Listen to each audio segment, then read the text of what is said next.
Peace, fam. I'm Guido, the owner of the Afri-Culture Concepts channel, stepping in for a good cafe tuba session.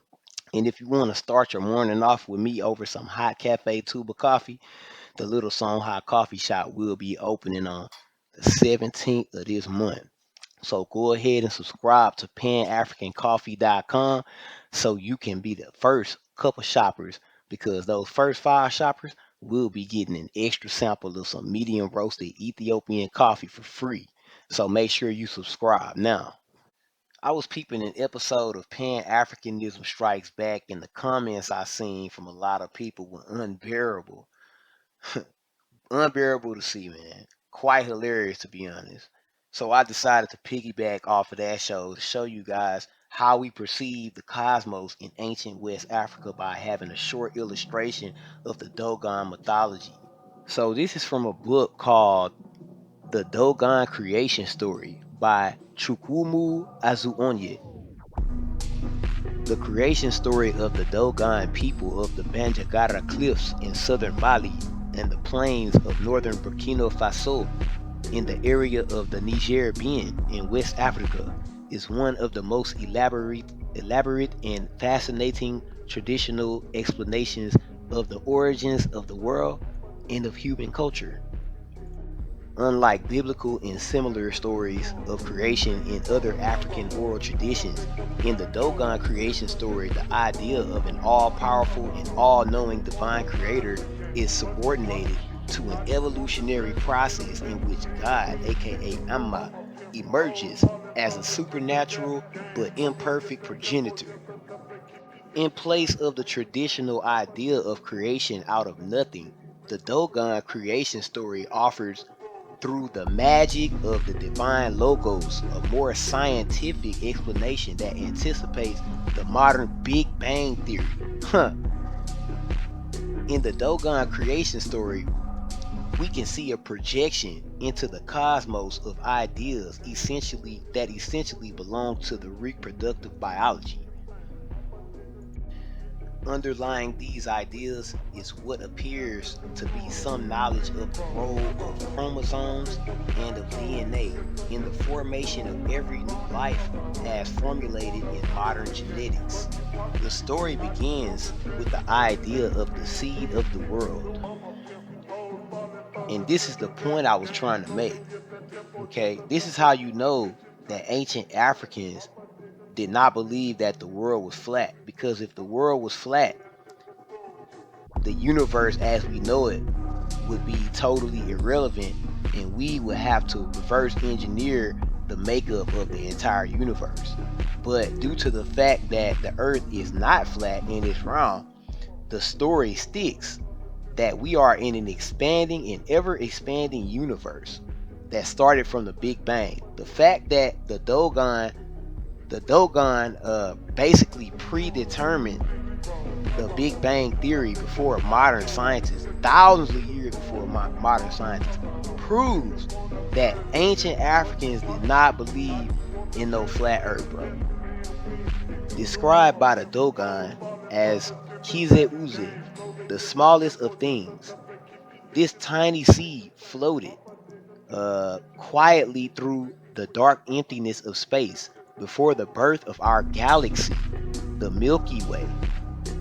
Whoa, there's some hardcore proof right there, fam. Although it is as small as the smallest cultivated seed in Dogon culture, namely Fonio or Digitaria excellis, contains the potential for the existence of all reality. In the course of its flotation, it suddenly begins to expand under the pressure of internal vibrations. This happens at the point in space where the dog star, aka Sirius A Digitaria, and its dwarf companion, Sirius B, are now located. So this proves right here they believe in stars. Okay, they believe in the stars that these cats on Pan Africanism Strikes Back channel was saying that's way closer and really not real. A lot of flat earthers believe that stars are not real. They just believe that they're just lights or decorations in the sky. and you can look that up on Google, YouTube, all that, all the erroneous claims that flat earthers make. You can find those claims on YouTube. Trust me. So uh, today, these twin stars occupy an important place on the Dogon I'm sorry, on the Dogon ritual calendar. The all-important Dogon ritual of renewal, Sikwi, which takes place every 60 years, follows the time it takes Sirius B to complete one orbit around Sirius A. That's another point right there. The fact that stars have to orbit each other, that means that they do not believe in no flat plane whatsoever. There are no flat planes in the universe. Nothing. That's another banger right there. Shut them down. Put the nail in the coffin. You know what I mean? So a fact which has since been confirmed, which only a few minor differences by modern science. With the intensification of the internal vibration within it, the seed of the world expands and expands until it reaches the utmost limits of the universe, forming an oval mass that the Dogon described as the egg of the world or the womb of the world, using the term mit, which can be glossed as placenta or amnion to describe its contents.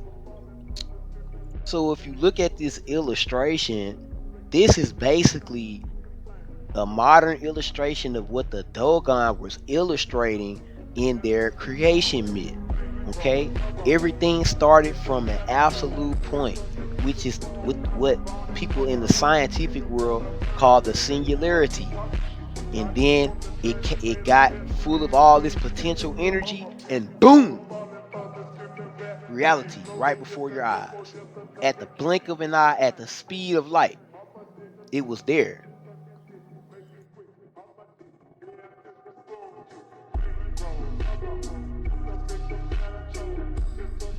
An interesting and significant aspect from the perspective of modern science of the Dogon view of the processes within the egg of the world before the creation is the notion that the egg of the world contained a master plan for creation.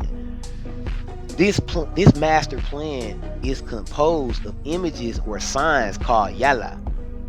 Each yala contains a model or code of all the instructions needed for the creation of each and everything now known to exist in the universe. And all these, according to the Dogon, are grouped into 22 basic categories.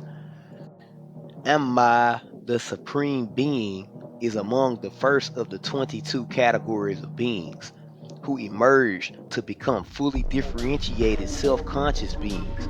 As God of creation, he set out to complete the work of creation. But he does so not as an omniscient and all-powerful God, but through procreation as a great father figure with all the imperfections of humankind. So honestly, people that descend from West Africa, that's in America, I would say that's a modern phenomenon based off of being a product of American society, being exposed to the Bible, things of that nature. Because back in the game in ancient West Africa, the ancestors did not have that perspective of the world. I'm sorry, fam. Before you head out the door, you need to make sure you have your African Shea body butter from the Body Butter Plug. Just go to hughgirls.com and scroll right on down to the African Shea body butter. It is not like what you are used to, not oily at all, plus lightweight. You won't need much to hydrate your skin throughout the day neither. So that 2 or 8 ounce jar, you gonna get what lasts you a good while. Well, I'm Guido, fam, and I'm out. Peace.